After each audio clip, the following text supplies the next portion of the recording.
And we're back. Sorry about that, folks.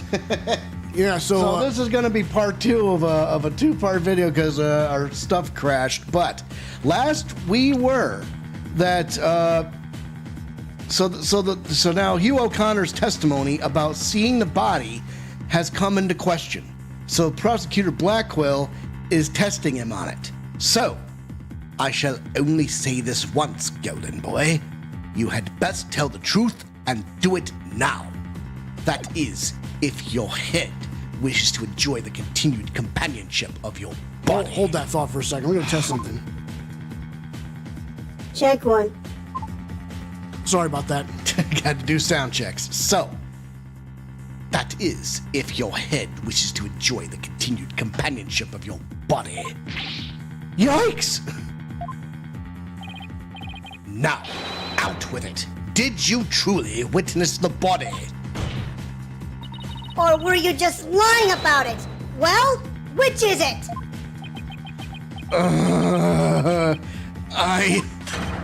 You what?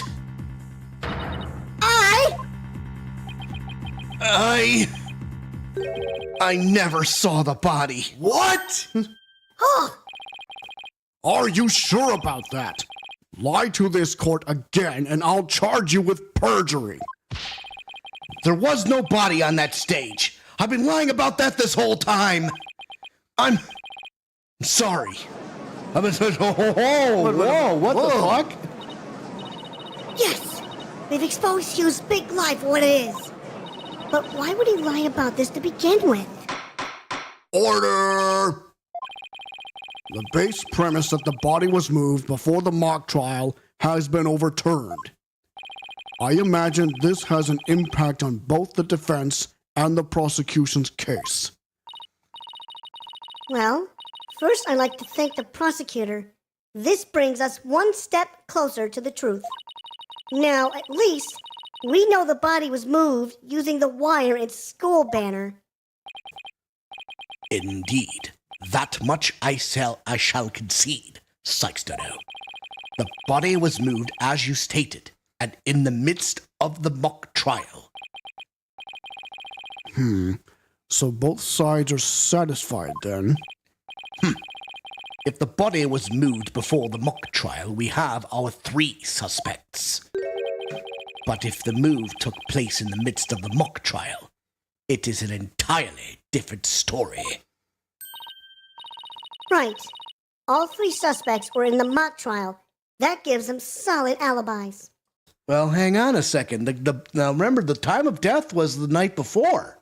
So any one of them could have still done it. But it opens up another. Maddie! Yay! I see. Yep. Well, here comes justice. Objection. How simplistic. Did you forget about the student in charge of the audio? Junie? Amidst the mock trial, she was the one soul who could leave and re-enter the lecture hall. What's this? Who is this person in charge of the audio? Oh no! How could I forget? It was... Hey, what's the deal here? Why is Junie so large in this shot? Juniper was also in charge of the audio.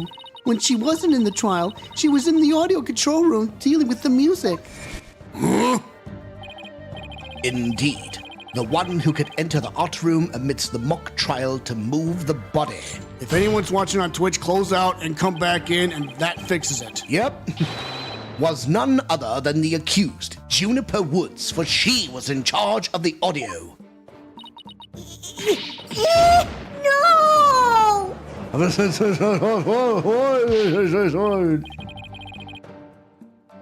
Why, yes, I see. That does make perfect sense. So yeah, anybody watching this on Twitch, close and open it, but... This can't be happening. Instead of exposing Hugh's crime, Junie's in even deeper. No matter how you slice it, we're cooked. And here I thought Prosecutor Blackwell was on our side, at least on this issue. The Twisted Samurai strikes again. Twisted? It's more like dirty rotten. Your boldness. It is time to put an end to this farce. The prosecution has presented a quite convincing case, but the defense has one last chance to voice any remaining objections. Well, Miss Sykes? Gotta do it. Gotta do it. Apollo, what are we gonna do? I've got nothing left. Nothing. Nada. Niente. I've been trying to think of something, but I'm drawing a big blank too. Poor Junie. Unless we figure out something, she'll be... objection. Objection. Well, I object to... Hold it. Uh-oh. I hope I didn't miss too much footage, but... Hold it. Stop right there. All ears to me. It's time you heard about the rare genius of Hugh O'Conner. Okay. What? What the hell? Listen and you will hear the secret behind my perfect crime. Perfect crime? He's confessing again. Wait! This is some serious deja vu! Didn't we just go through something like this yesterday? Yes we did. So it better not be another of these enraging traps. The murder, the moving of the body, the cover-up, it all sprung from my brilliant mind. Well, go ahead. Arrest me. The real killer is right before you. Order. Order, I say. Mr. O'Conner, you already confessed yesterday, then earlier today recanted your confession. As if you mouth breathers could comprehend my genius, the end justifies the means. Now bow down and kneel. Kneel before my great and maddening intellect. Objection! Objection! Ugh. Enough. The only thing maddening is the ignominy you bear for all to see. Ignominy. For it is impossible for you to have been the perpetrator behind this crime. There is no perfect crime, only a perfect alibi, for you were at the mock trial. And it is silly that I must remind you of this, but you were a participant the entire time. There shall be no mercy if you persist in hindering this trial with your silly little act. Hugh doesn't seem the least bit shaken by Blackwell's threat. Listen, Mr. Prosecutor, calling that a perfect alibi is beyond contempt. Your Honor, I'd like to take this opportunity to offer further testimony. I will now demonstrate the very moment of genius that transcended even perfection. All right, witness testimony What the time. hell is he talking about? Hugh's confession. You won't believe this, but I used a body double. What? What? That wasn't the real me at the mock trial. That means I didn't almost lose. My body double almost did. I slipped out stealthily while my double took care of the trial. I had the run of the campus. In short, I'm the killer. Juniper's innocent. That's ridiculous. No way. I have a question I was hoping the defense and prosecution might help answer. Is it just me, or does the witness's testimony make no sense at all? No, it's just not you, Your Honor. All I got from listening to that was a headache. Yeah, that was just plain weird. Especially the whole thing about a body double. Well, I'm relieved it's not just me. And the prosecution? Your baldness. Summon an ambulance this instant. The witness is stark raving mad. Yes, I think that would be for the best. Now then, let's pretend that never happened and move on to my verdict. Hold it! You people don't believe me? It's not a matter of not believing you. It's more along the lines of questioning your sanity. Yeah, the funny farm just called. They want their genius back. Objection! Shut your pie holes! The intellect of a genius transcends even logic.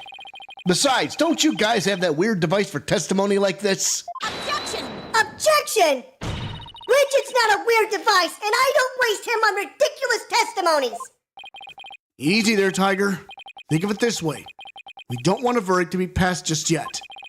So how about we give Widget a try? Oh, maybe a therapy session might be, there. Well, this is against my better judgment, but I'd like to conduct a short therapy session, because he does Have discord in his heart, remember. Yes, he does. Your better judgment? I'm a judge, and it's far beyond mine, yet I find it hard to say no. Prosecutor Blackwell, I trust you have no objections. Prosecutor Blackwell? He's gone. The prosecutor said, rubbish, we will be out on a stroll. Then left with Detective Fulbright. How does he get away with stuff like that? Then I'll interpret that as meaning he has no explicit objections. All right, Miss Sykes, you may proceed with your therapy session. I see my share of crazy trials, but this one takes the cake. Oh, boy. All right, you heard the man.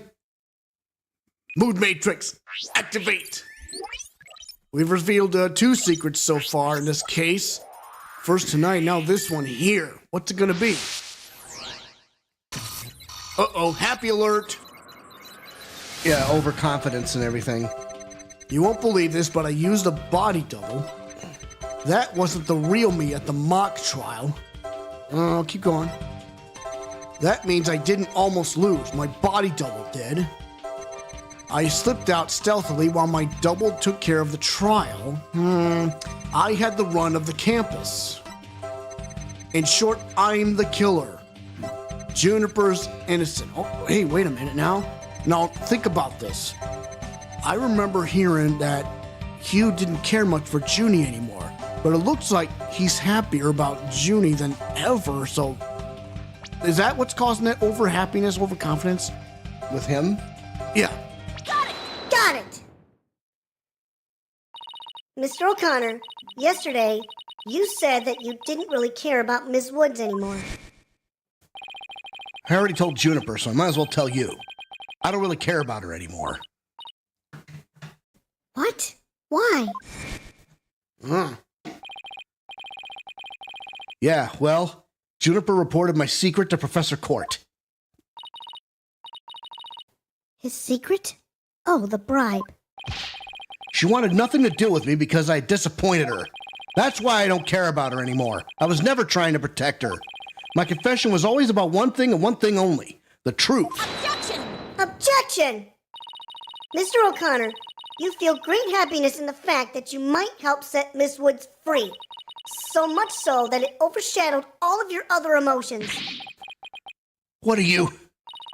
I can hear it clearly now, Mr. O'Connor. The discord you've been trying to suppress. People don't normally feel like you do when you confessed. So, Hugh really was trying to protect Juniper? Yes, I'm sure of it. Hugh's feelings for her are the real deal. 90%. Still a lot of discord. That means his confession is... This is what? Finally figured out the obvious, have we?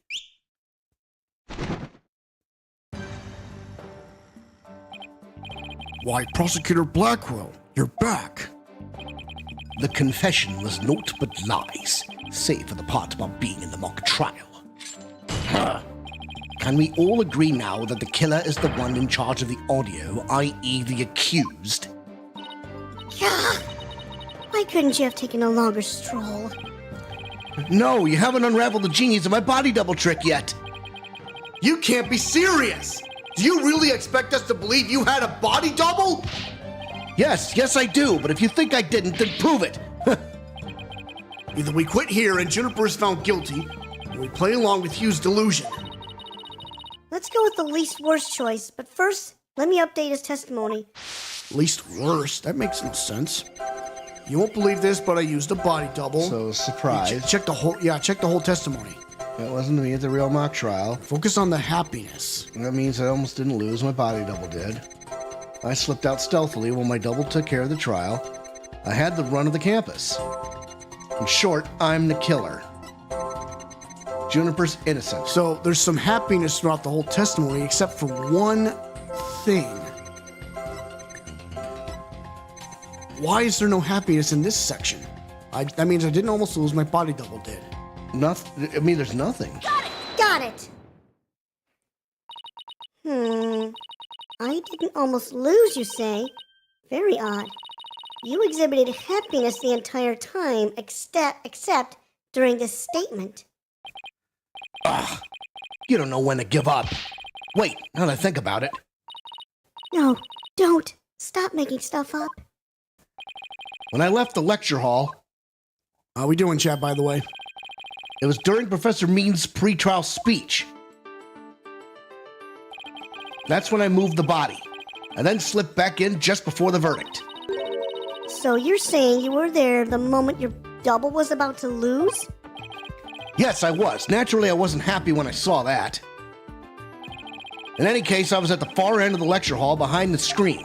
I figured no one would see me if I came and went through the doors there. Objection! Objection! Sykes, Dodo. How much longer will you indulge him in this charade?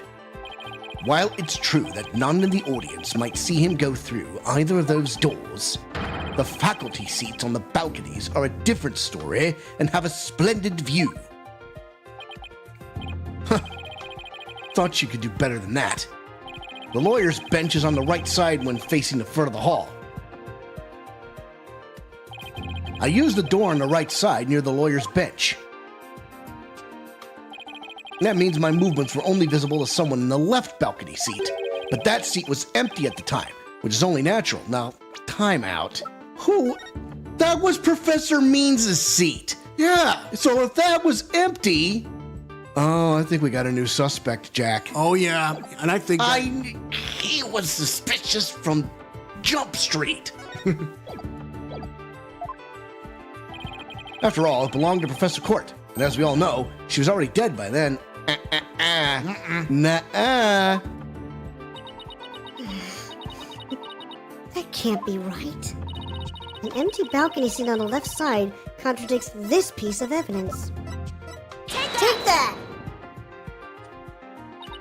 I have no idea where this contradiction is going, but I don't have any other moves at this point.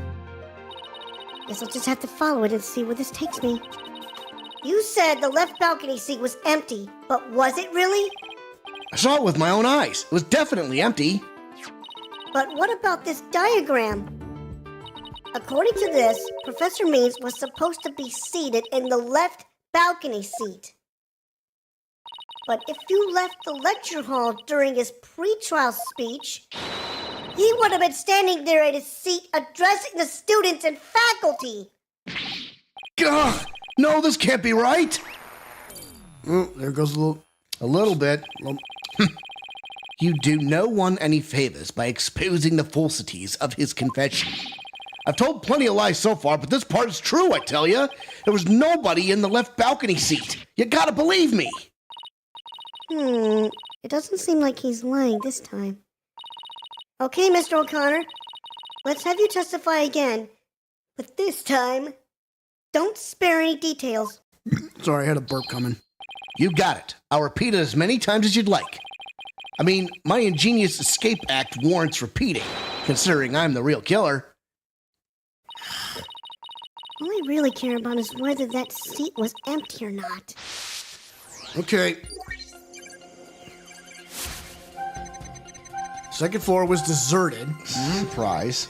Why won't you believe me? It's true, I tell you. He's kind of angry.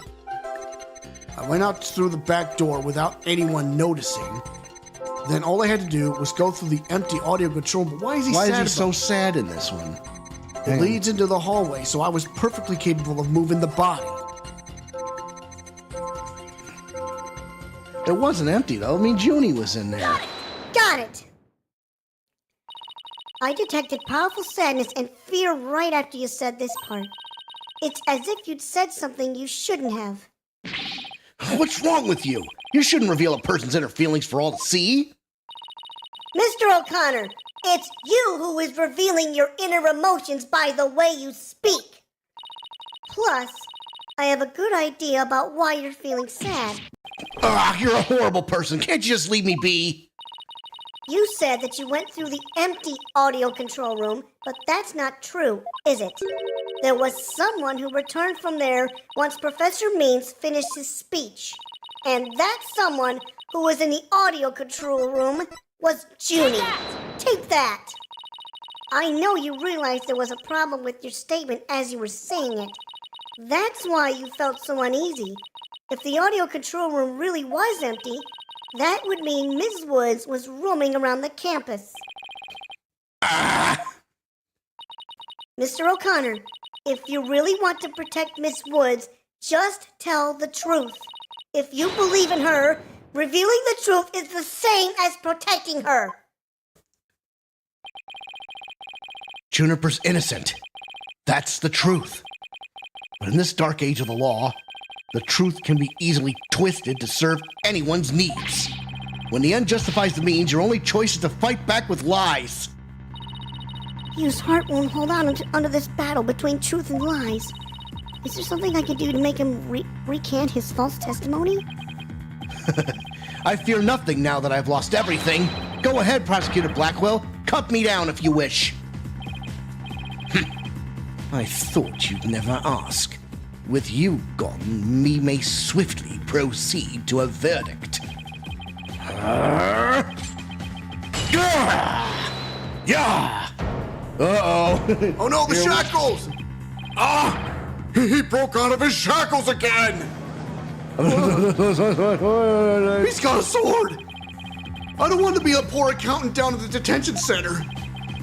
Hugh O'Conner, in deference to your valor, I will limit your suffering with one clean blow. Hold it! Could you wait just one moment before you cut it down? Silence! Silence! Do not come between a samurai and his faux psychs don't know.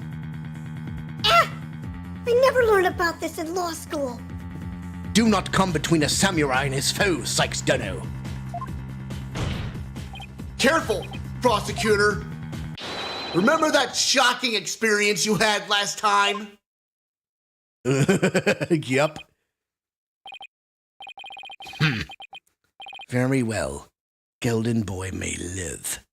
For now. Enough already, Mr. O'Conner. Miss Woods would never want you to protect her this way. She values the friendship between the three of you more than anything. Objection! That's where you're wrong. She doesn't feel anything for me now. What does it matter anymore? I might as well tell you everything. This is, no doubt, news to you, but I am not and never was a genius. Sorry, but I already knew. Me too. And don't forget me. Though in all fairness, it was pretty obvious. I thought he was a genius at first, but Stuff he said was crazy. No need to rub it in, just shut up and listen. It all started several days ago. I accidentally learned that my parents had been paying good money for my grades. But that's bribery. so the bribery wasn't Hugh's idea? All of my perfect scores were the product of cold hard cash, not genius. Even worse, when I confronted my parents about it over the phone, Juniper overheard me. Yep. Oh my, what a terrible misunderstanding. I've been living a lie. I don't know what else there is to say. I'm no genius. I'm completely worthless.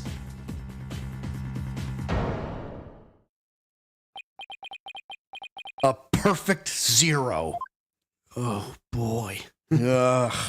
That's his secret. Oh man. Ugh, he's a loser. Oh man. Hugh? Even so, I still wanted to make it up to Juniper for disappointing her like that. That's why I wanted to clear her name by pinning the blame on me. I mean, she probably hates me now, so it'd be a relief for her to see me locked away. If you were trying to help her, Then why did you testify against her? You were the ones that told me to tell the truth yesterday, so I thought if I did, it would help her. He wasn't trying to provoke us? Looks like we seriously misunderstood him. In more ways than one. At the detention center yesterday, Junie was in tears when she opened up to me.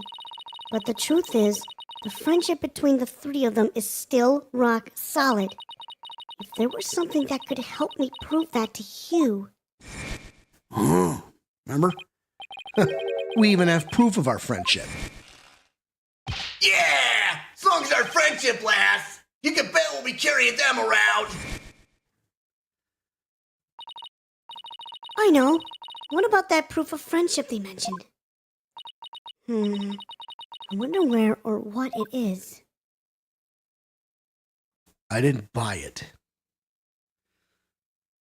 I didn't buy it.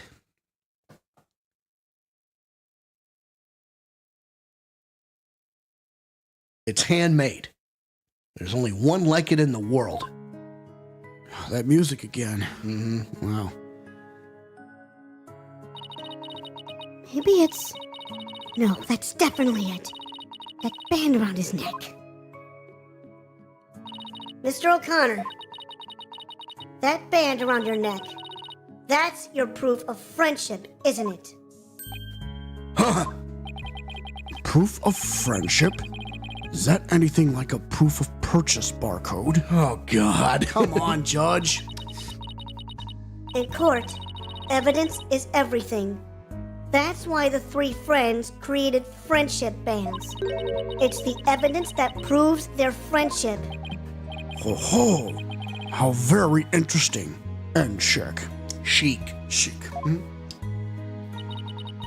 If they have doubts about their friendship, they can look to the proof they have on hand. That's why Mr. O'Connor's hand always goes to his neck when he is pressured. It proves he still has feelings of friendship towards the other two. Doesn't matter if I wear it if those two... Objection! But they feel the same way, too. I know they wear their friendship bands somewhere. Junie and Robin must both feel the same as Hugh. I just know it. Everything Hugh has said leads me to believe that. In fact, he may have also just told me that the others wear their proof of friendship where they're easy to touch. Yep. Sorry. All we have to do is think back to their testimonies. Ready? Miss Newman holds her arm when pressured. And Miss Woods holds her wrist. I know Miss Woods very well. She would never abandon her friendship with you over something like this. And taking the blame for her will only succeed in making her terribly sad.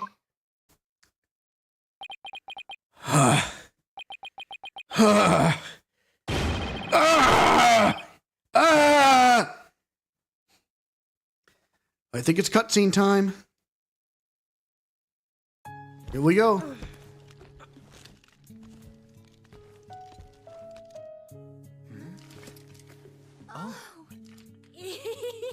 Robin, those bands of friendship that you made, just for the three of us. You may have forgotten about them, but not me.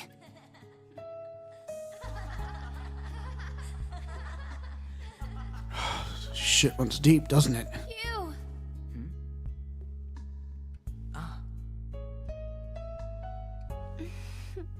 Hey, Hugh!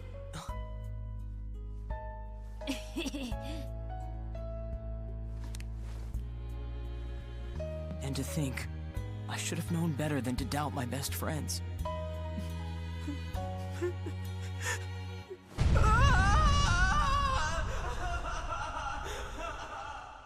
A lot of people said it could have been a better scream, but oh well. I'll take it. I didn't kill anyone. And I didn't have a body double. I didn't move the body. I didn't even see it. And it may look like I'm speed reading. Zen and the Art of Mastering the Bar Exam, but I haven't read a single word. Well, you could have fooled me. In fact, you did. Hugh? So, Miss Sykes, can I place my trust in you? I'm going to save Junie. So yes, you can place your trust in me. Then am I to understand that the witness is recanting his confession? Yes. Howard, I feel sorry for this guy. Well, where does that leave us, though? A most roundabout trial. I much prefer the turnabout variety myself. Now we are back to the fact that there was but one suspect who lacked an alibi, which is, in the end, the truth you've been seeking this entire time. So we're back to square one? Now I'm exhausted and depressed. It probably doesn't matter at this point, but I might as well update the mood matrix. Well, there it is. He ain't the body double. Next. Huh? Does this mean... Uh-oh. Further resistance is futile. The time for a verdict is nigh. Objection! Objection! Please, wait! What sort of devilry are you up to now? What if our client wasn't the only one without an alibi? The trial would continue, right? Well, yes, I suppose it would. But after such a thorough investigation, does such a person really exist? Yes, he does. Yes, we found someone. It may have seemed like a major roundabout, but Mr. O'Connor's testimony has cracked this case. Hold on. Okay, never mind. I thought I heard something funny. I But thought so too. hopefully this doesn't mean anything. Yeah, it sure does. Okay, we'll be right back.